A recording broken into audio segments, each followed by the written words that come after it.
Panel data methods are a major step forward in econometrics because they give us something cross-sectional data usually cannot: repeated observations on the same units over time.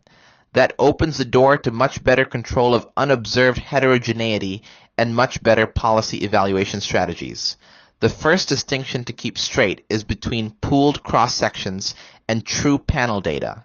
A pooled cross-section combines repeated random samples from different years, but the actual units are different across periods. A true panel follows the same units over time. That difference matters because only a true panel lets us directly compare a unit to itself across periods. Even pooled cross-sections can still be very useful. By combining multiple years, we get more observations and more precise estimates. But because the overall environment changes over time, we often need time dummies. Those dummies soak up shifts in the intercept that are common to everyone in a given year, such as inflation or macroeconomic conditions. Time interactions go a step further. They let us ask whether the return to education changed over time, or whether a gender gap narrowed or widened over time. So pooled data can already say a lot about structural change, even before we get to full panel methods. One of the most important ideas in this area is differences in differences. The logic is beautifully simple. A raw comparison between treated and untreated groups after a policy may be misleading if those groups were already different before the policy. So instead, we compare how the gap changed over time. That is the difference in differences estimate. The incinerator and housing price example shows why this matters.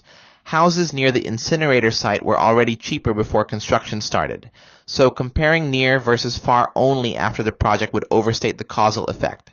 The real question is whether the near-far gap got worse after the policy shock. That is exactly what differences in differences measures. Now move to true panel data. Here the big advantage is that we observe the same units repeatedly.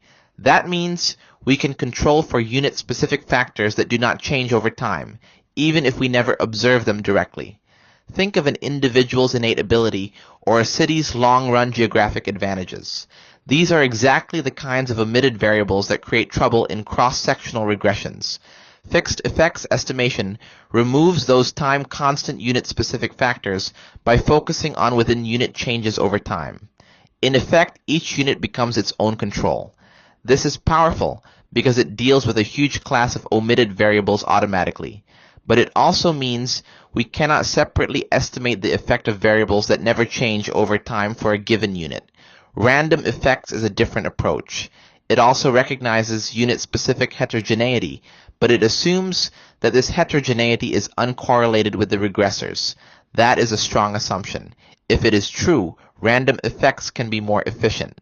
If it is false, random effects becomes inconsistent, and fixed effects is the safer choice. So the big picture is this. Panel methods help us move closer to credible causal interpretation by exploiting time structure. Time dummies handle shared shifts. Differences in differences handles policy changes across groups and time. Fixed effects removes time constant omitted variables. Random effects can be attractive, but only if we are willing to believe a stronger exogeneity story. Panel data gives econometrics one of its biggest practical advantages, the ability to compare units to themselves instead of only comparing different units to each other.